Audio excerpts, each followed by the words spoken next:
ನಮಸ್ಕಾರ ಸ್ನೇಹಿತರೆ. ಬೆಂಗಳೂರು ಇಂದು ಬೆಳಗುತ್ತಿರಬಹುದು, ಆದರೆ ಇಡೀ ಭಾರತದಲ್ಲೇ ಮೊದಲ ಬಾರಿಗೆ ಬಲ್ಬ್ ಹತ್ತಿದ್ದು ಎಲ್ಲಿ ಗೊತ್ತಾ? ಇಡೀ ಏಷ್ಯಾ ಖಂಡವೇ ಕತ್ತಲಲ್ಲಿರುವಾಗ ನಮ್ಮ ಕರ್ನಾಟಕದ ಒಂದು ಪುಟ್ಟ ಹಳ್ಳಿಯಲ್ಲಿ ಮಿಂಚಿನ ಸಂಚಲನವಾಗಿತ್ತು. ಕೆಜಿಎಫ್ ಚಿನ್ನದ ಗಣಿಯಿಂದ ಬೆಂಗಳೂರಿನ ಬೀದಿಗಳವರೆಗೆ ಬೆಳಕು ನೀಡಿದ ಆ ಐತಿಹಾಸಿಕ ಸಾಹಸದ ಕತೆ ನಿಮಗಾಗಿ. ಸ್ನೇಹಿತರೆ, ಏಷ್ಯಾ ಖಂಡದಲ್ಲೇ ಮೊದಲ ಬಾರಿಗೆ ಜಲವಿದ್ಯುತ್ ಯೋಜನೆಯನ್ನು ಪ್ರಾರಂಭಿಸಿದ ಕೀರ್ತಿ ನಮ್ಮ ಕರ್ನಾಟಕಕ್ಕೆ ಸಲ್ಲುತ್ತದೆ. ಈ ಐತಿಹಾಸಿಕ ಯೋಜನೆಯು ಮಂಡ್ಯ ಜಿಲ್ಲೆಯ ಶಿವನಸಮುದ್ರ ಎಂಬಲ್ಲಿ ನೆಲೆಸಿದೆ. 1902ರಲ್ಲಿ ಈ ಜಲವಿದ್ಯುತ್ ಕೇಂದ್ರವನ್ನು ಅಧಿಕೃತವಾಗಿ ಸ್ಥಾಪಿಸಲಾಯಿತು. ಇದು ಕಾವೇರಿ ನದಿಯ ಜಲಪಾತಗಳನ್ನು ಬಳಸಿಕೊಂಡು ವಿದ್ಯುತ್ ಉತ್ಪಾದಿಸುವ ಯೋಜನೆಯಾಗಿದೆ. ಮೈಸೂರು ಮಹಾರಾಜರಾದ ನಾಲ್ವಡಿ ಕೃಷ್ಣರಾಜ ಒಡೆಯರ್ ಅವರ ದೂರದೃಷ್ಟಿಯಿಂದ ಇದು ಸಾಧ್ಯವಾಯಿತು. ಅಂದಿನ ಮೈಸೂರು ದಿವಾನರಾಗಿದ್ದ ಕೆ ಶೇಷಾದ್ರಿ ಅಯ್ಯರ್ ಅವರು ಈ ಯೋಜನೆಗೆ ಹೆಚ್ಚಿನ ಶ್ರಮ ವಹಿಸಿದ್ದರು. ಸರ್ ಎಂ ವಿಶ್ವೇಶ್ವರಯ್ಯ ಅವರು ಈ ಯೋಜನೆಯ ತಾಂತ್ರಿಕ ಅಭಿವೃದ್ಧಿಯಲ್ಲಿ ಪ್ರಮುಖ ಪಾತ್ರ ವಹಿಸಿದ್ದರು. ಶಿವನಸಮುದ್ರದಲ್ಲಿ ಗಗನಚುಕ್ಕಿ ಮತ್ತು ಬರಚುಕ್ಕಿ ಎಂಬ ಎರಡು ಸುಂದರ ಜಲಪಾತಗಳಿವೆ. ಈ ಜಲಪಾತಗಳ ನೀರನ್ನು ಹರಿಸಿ ಟರ್ಬೈನ್ಗಳನ್ನು ತಿರುಗಿಸುವ ಮೂಲಕ ವಿದ್ಯುತ್ ಪಡೆಯಲಾಗುತ್ತದೆ. ಅಂದು ಈ ಯೋಜನೆಯನ್ನು ಕಾವೇರಿ ಎಲೆಕ್ಟ್ರಿಕಲ್ ಪವರ್ ಸ್ಕೀಮ್ ಎಂದು ಕರೆಯಲಾಗುತ್ತಿತ್ತು. ಆರಂಭದಲ್ಲಿ ಇಲ್ಲಿ ಕೇವಲ 4320 ಕಿಲೋವ್ಯಾಟ್ ವಿದ್ಯುತ್ ಉತ್ಪಾದಿಸುವ ಸಾಮರ್ಥ್ಯವಿತ್ತು.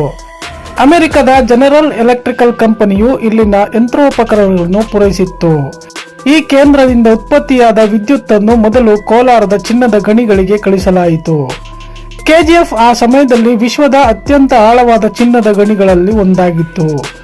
ಚಿನ್ನ ತೆಗೆಯುವ ಯಂತ್ರಗಳನ್ನು ನಡೆಸಲು ಅಪಾರ ಪ್ರಮಾಣದ ವಿದ್ಯುತ್ ಅವಶ್ಯಕತೆ ಇತ್ತು. ಶಿವನಸಮುದ್ರದಿಂದ ಕೆಜಿಎಫ್ಗೆ ಸುಮಾರು 147 ಕಿಲೋಮೀಟರ್ ದೂರವಿದೆ. ಅಷ್ಟು ದೂರಕ್ಕೆ ವಿದ್ಯುತ್ ತಂತಿಗಳನ್ನು ಎಳೆಯುವುದು ಅಂದು ಒಂದು ದೊಡ್ಡ ಸವಾಲಾಗಿತ್ತು. ಆ ಸಮಯದಲ್ಲಿ ಇದು ವಿಶ್ವದ ಅತಿ ಉದ್ದದ ವಿದ್ಯುತ್ ಪ್ರಸರಣ ಮಾರ್ಗ ಎಂದು ದಾಖಲೆ ನಿರ್ಮಿಸಿತು. ಈ ಯೋಜನೆಯ ಯಶಸ್ಸಿನ ನಂತರ ಮೈಸೂರು ರಾಜ್ಯವು ಜಾಗತಿಕ ಮಟ್ಟದಲ್ಲಿ ಗುರುತಿಸಲ್ಪಟ್ಟಿತು. 1905ರಲ್ಲಿ ಇದೇ ಯೋಜನೆಯಿಂದ ಬೆಂಗಳೂರು ನಗರಕ್ಕೆ ವಿದ್ಯುತ್ ಸಂಪರ್ಕ ನೀಡಲಾಯಿತು.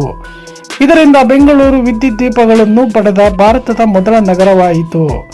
ಈ ಘಟನೆಯು ಭಾರತದ ಆಧುನಿಕ ಇತಿಹಾಸದಲ್ಲಿ ಒಂದು ಕ್ರಾಂತಿಕಾರಿ ಬದಲಾವಣೆಯಾಗಿತ್ತು.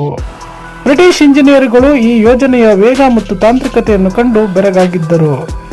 ಶಿವನಸಮುದ್ರ ಪವರ್ ಹೌಸ್ ಸಮುದ್ರದ ಮಟ್ಟದಿಂದ ಸುಮಾರು 400 ಅಡಿ ಕೆಳಗಿದೆ. ಇಲ್ಲಿಗೆ ತಲುಪಲು ಅಂದು ವಿಶೇಷವಾದ ಟ್ರಾಲಿ ಮಾರ್ಗವನ್ನು ಬಳಸಲಾಗುತ್ತಿತ್ತು. ಈ ಜಲವಿದ್ಯುತ್ ಕೇಂದ್ರವು ಇಂದಿಗೂ ಸಕ್ರಿಯವಾಗಿದ್ದು ವಿದ್ಯುತ್ ಉತ್ಪಾದಿಸುತ್ತಿದೆ. ಕರ್ನಾಟಕದ ಕೈಗಾರಿಕಾ ಕ್ರಾಂತಿಗೆ ಈ ಯೋಜನೆಯ ಅಡಿಪಾಯ ಹಾಕಿಕೊಟ್ಟಿತು. ಶಿವನಸಮುದ್ರವು ಕೇವಲ ವಿದ್ಯುತ್ ಕೇಂದ್ರವಲ್ಲ, ಇದೊಂದು ಅದ್ಭುತ ಪ್ರವಾಸಿ ತಾಣವೂ ಹೌದು. ಕಾವೇರಿ ನದಿಯು ಇಲ್ಲಿ 2 ಕವಲುಗಳಾಗಿ ಒಡೆದು ಸುಂದರ ಜಲಪಾತಗಳನ್ನು ಸೃಷ್ಟಿಸುತ್ತದೆ. ಮಳೆಗಾಲದಲ್ಲಿ ಈ ಜಲಪಾತಗಳ ಸೌಂದರ್ಯವನ್ನು ನೋಡಲು 2 ಕಣ್ಣು ಸಾಲದು. ಈ ಯೋಜನೆಯಿಂದಾಗಿ ಮೈಸೂರು ಸಂಸ್ಥಾನವು ಅತ್ಯಂತ ಪ್ರಗತಿಪರ ರಾಜ್ಯವಾಗಿ ಹೊರಹೊಮ್ಮಿತು.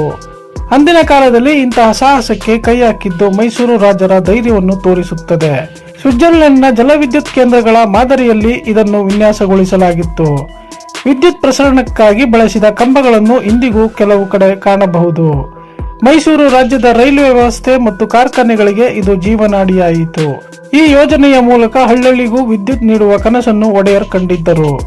ಯೋಜನೆಯ ಆರಂಭಿಕ ವೆಚ್ಚ ಸುಮಾರು 45 ಲಕ್ಷ ರೂಪಾಯಿಗಳಾಗಿದ್ದವು. ಅಂದಿನ ಕಾಲಕ್ಕೆ ಇದು ಅತ್ಯಂತ ದುಬಾರಿ ಮತ್ತು ಬೃಹತ್ ಯೋಜನೆಯಾಗಿತ್ತು. ಈ ಕೇಂದ್ರವು 16 ದಶಕಗಳಿಂದ ಯಶಸ್ವಿಯಾಗಿ ಕಾರ್ಯನಿರ್ವಹಿಸುತ್ತಿದೆ. ಜಲವಿದ್ಯುತ್ ಪರಿಸರ ಸ್ನೇಹಿ ಶಕ್ತಿಯಾಗಿದ್ದು ಯಾವುದೇ ಮಾಲಿನ್ಯ ಉಂಟು ಮಾಡುವುದಿಲ್ಲ. ಸರ್ ಎಂ ವಿಶ್ವೇಶ್ವರಯ್ಯ ಅವರ ಇಂಜಿನಿಯರಿಂಗ್ ಚಾತುರ್ಯಕ್ಕೆ ಇದು ಸಾಕ್ಷಿಯಾಗಿದೆ. ಇಂದು ಕರ್ನಾಟಕದ ಅನೇಕ ಕಡೆ ಜಲವಿದ್ಯುತ್ ಕೇಂದ್ರಗಳಿರಬಹುದು, ಆದರೆ ಇದಕ್ಕೆ ಮೊದಲ ಸ್ಥಾನವಿದೆ. ಕೆಜಿಎಫ್ ಗಣಿಗಳಲ್ಲಿ ಈ ವಿದ್ಯುತ್ ಬಳಕೆಯಿಂದ ಚಿನ್ನದ ಉತ್ಪಾದನೆ ಹೆಚ್ಚಾಯಿತು. ಗಣಿಗಳಲ್ಲಿ ಕೆಲಸ ಮಾಡುವ ಕಾರ್ಮಿಕರ ಸುರಕ್ಷತೆಗೆ ಈ ವಿದ್ಯುತ್ ದೀಪಗಳು ಸಹಕಾರಿಯಾದವು. ಶಿವನಸಮುದ್ರ ಯೋಜನೆಯು ಭಾರತದ ಇಂಧನ ಕ್ಷೇತ್ರದಲ್ಲಿ ಹೊಸ ಮನ್ವಂತರಕ್ಕೆ ಕಾರಣವಾಯಿತು. ಮಂಡ್ಯ ಜಿಲ್ಲೆಯ ಮಳವಳ್ಳಿ ತಾಲೂಕಿನಲ್ಲಿ ಈ ಪ್ರದೇಶವಿದೆ. ಇಲ್ಲಿನ ಪವರ್ ಹೌಸ್ ಕಟ್ಟಡವು ಹಳೆಯ ಮೈಸೂರು ಶೈಲಿಯ ವಾಸ್ತುಶಿಲ್ಪವನ್ನು ಹೊಂದಿದೆ. ಈ ಯೋಜನೆಯ ಬಗ್ಗೆ ಓದಿದಾಗ ಅಥವಾ ತಿಳಿದಾಗ ಪ್ರತಿ ಕನ್ನಡಿಗನಿಗೆ ಹೆಮ್ಮೆಯಾಗುತ್ತದೆ. ಪ್ರಕೃತಿ ಮತ್ತು ತಂತ್ರಜ್ಞಾನದ ಅದ್ಭುತ ಸಂಗಮ ಈ ಶಿವನಸಮುದ್ರ. ಈ ಜಲವಿದ್ಯುತ್ ಕೇಂದ್ರವನ್ನು ನೋಡಲು ಇಂದಿಗೂ ಇಂಜಿನಿಯರಿಂಗ್ ವಿದ್ಯಾರ್ಥಿಗಳು ಬರುತ್ತಾರೆ. ಆಗಸ್ಟ್ ತಿಂಗಳಲ್ಲಿ ಕಾವೇರಿ ನದಿ ಉಕ್ಕಿ ಹರಿಯುವಾಗ ಇಲ್ಲಿನ ದೃಶ್ಯ ರಮಣೀಯವಾಗಿರುತ್ತದೆ. 100 ವರ್ಷಗಳ ಹಿಂದೆಯೇ ಇಂತಹ ತಂತ್ರಜ್ಞಾನ ಬಳಸಿದ್ದು ನಂಬಲು ಅಸಾಧ್ಯವಾದುದು. ಇದು ಕೇವಲ ಕರ್ನಾಟಕಕ್ಕೆ ಮಾತ್ರವಲ್ಲ, ಇಡೀ ಭಾರತಕ್ಕೆ ಹೆಮ್ಮೆಯ ವಿಷಯ. ಯೋಜನೆಯ ಉಸ್ತುವಾರಿಯನ್ನು ಅಂದು ಕೆನಡಾ ಮತ್ತು ಅಮೆರಿಕ ಮೂಲದ ತಜ್ಞರು ವಹಿಸಿದ್ದರು. ಆದರೆ ಅದರ ಸಂಪೂರ್ಣ ಲಾಭ ಮತ್ತು ಮನ್ನಣೆ ಮೈಸೂರು ರಾಜ್ಯಕ್ಕೆ ಲಭಿಸಿತು. ಈ ಯೋಜನೆಯಿಂದ ಕೃಷಿ ಕ್ಷೇತ್ರಕ್ಕೂ ಕೂಡ ಪರೋಕ್ಷವಾಗಿ ಲಾಭವಾಯಿತು. ಮೈಸೂರು ಮಹಾರಾಜರು ರೈತರ ಏಳಿಗೆಗಾಗಿ ಈ ವಿದ್ಯುತ್ತನ್ನು ಬಳಸಲು ಉತ್ತೇಜಿಸಿದರು. ಈ ಜಲವಿದ್ಯುತ್ ಕೇಂದ್ರದ ಸುತ್ತಮುತ್ತಲಿನ ಪರಿಸರವು ಹಚ್ಚ ಹಸಿರಿನಿಂದ ಕೂಡಿದೆ. ಗಗನಚುಕ್ಕಿ ಮತ್ತು ಭರಚುಕ್ಕಿ ಜಲಪಾತಗಳು ಶಿವನ ಸಮುದ್ರದ ಆಕರ್ಷಣೆಯನ್ನು ಹೆಚ್ಚಿಸಿವೆ. ಈ ಮಾಹಿತಿಯನ್ನು ಪ್ರತಿಯೊಬ್ಬ ಕನ್ನಡಿಗನು ತಿಳಿದುಕೊಳ್ಳುವುದು ಅವಶ್ಯಕ. ಇತಿಹಾಸ ಪುಟಗಳಲ್ಲಿ ಈ ಯೋಜನೆಗೆ ಚಿನ್ನದ ಅಕ್ಷರಗಳ ಸ್ಥಾನವಿದೆ. ಈ ವಿದ್ಯುತ್ ಕೇಂದ್ರವು ನೂರಾರು ಜನರಿಗೆ ಉದ್ಯೋಗವನ್ನು ಒದಗಿಸಿತ್ತು. ಇಂದಿಗೂ ಇಲ್ಲಿನ ಹಳೆಯ ಯಂತ್ರಗಳು ಸುಸ್ಥಿತಿಯಲ್ಲಿರುವುದು ವಿಶೇಷ. ಯೋಜನೆಯ ಯಶಸ್ಸಿನ ನಂತರ ಹರಿದ್ವಾರದ ಗಂಗಾ ನದಿಗೂ ಇಂತಹ ಯೋಜನೆಯನ್ನು ವಿಸ್ತರಿಸಲಾಯಿತು. ಆದರೆ ಮೊದಲ ಪ್ರಯತ್ನ ಮತ್ತು ಯಶಸ್ಸು ಮಾತ್ರ ಶಿವನ ಸಮುದ್ರದ್ದು. ನಮ್ಮ ಹಿರಿಯರ ದೂರದೃಷ್ಟಿ ಎಷ್ಟಿತ್ತು ಎಂಬುದಕ್ಕೆ ಇದುವೇ ಸಾಕ್ಷಿ.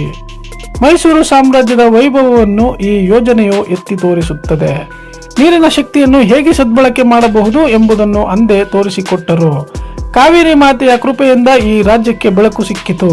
ಅಂದಿನ ಬ್ರಿಟಿಷ್ ವೈಸ್ರಾಯ್ ಲಾರ್ಡ್ ಕರ್ಜನ್ ಕೂಡ ಈ ಯೋಜನೆಯನ್ನು ಶ್ಲಾಘಿಸಿದ್ದರು. ಯೋಜನೆಯ ಕಾರ್ಯಕ್ಷಮತೆಯು ಅಂತಾರಾಷ್ಟ್ರೀಯ ಮಟ್ಟದಲ್ಲಿ ಚರ್ಚೆಯಾಗಿತ್ತು.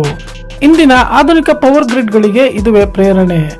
ಕೆಜಿಎಫ್ನಲ್ಲಿ ವಿದ್ಯುತ್ ಬಳಕೆ ಆರಂಭವಾದಾಗ ಅಮೆರಿಕದ ನಂತರ ಅತಿ ಹೆಚ್ಚು ವಿದ್ಯುತ್ ಬಳಸುವ ಗಣಿ ಇದಾಗಿತ್ತು. ಈ ಯೋಜನೆಯಿಂದಾಗಿ ಮೈಸೂರು ಒಂದು ಮಾದರಿಯ ರಾಜ್ಯವಾಗಿ ಬೆಳೆಯಿತು. ನಮ್ಮ ರಾಜ್ಯದ ಇಂಜಿನಿಯರಿಂಗ್ ಇತಿಹಾಸದ ಬಗ್ಗೆ ನಾವು ಹೆಮ್ಮೆ ಪಡಬೇಕು. ಶಿವನ ಸಮುದ್ರವು ಇಂದಿಗೂ ಶಕ್ತಿಯ ಮೂಲವಾಗಿ ನಮ್ಮ ನಾಡನ್ನು ಬೆಳಗುತ್ತಿದೆ. ಈ ಯೋಜನೆಯ ಬಗ್ಗೆ ತಿಳಿಯುವುದು ಒಂದು ಅದ್ಭುತ ಅನುಭವ. ಮುಂದಿನ ಪೀಳಿಗೆಗೆ ಈ ಐತಿಹಾಸಿಕ ಸಾಧನೆಯ ಬಗ್ಗೆ ತಿಳಿಸುವುದು ನಮ್ಮ ಕರ್ತವ್ಯ. ಏಷ್ಯಾದಲ್ಲೇ ಮೊದಲನೇದಾದ ಈ ಯೋಜನೆ ಎಂದೆಂದಿಗೂ ಅಮರ. ಇಂತಹ 10 ಹಲವು ಸಾಧನೆಗಳ ಬೀಡು ನಮ್ಮ ಹೆಮ್ಮೆಯ ಕರ್ನಾಟಕ. ಜೈ ಕರ್ನಾಟಕ ಮಾತೆ. ಸ್ನೇಹಿತರೆ, ಈ ಮಾಹಿತಿ ನಿಮಗೆ ಇಷ್ಟವಾಗಿದ್ದರೆ ಲೈಕ್ ಮಾಡಿ, ಶೇರ್ ಮಾಡಿ, ನಮ್ಮ ಚಾನೆಲ್ನ ಸಬ್ಸ್ಕ್ರೈಬ್ ಮಾಡೋದನ್ನು ಮರೆಯಬೇಡಿ ಅಂತ ಹೇಳ್ತಾ ಈ ವಿಡಿಯೋ ಮುಗಿಸ್ತಾ ಇದ್ದೀವಿ. ಧನ್ಯವಾದಗಳು.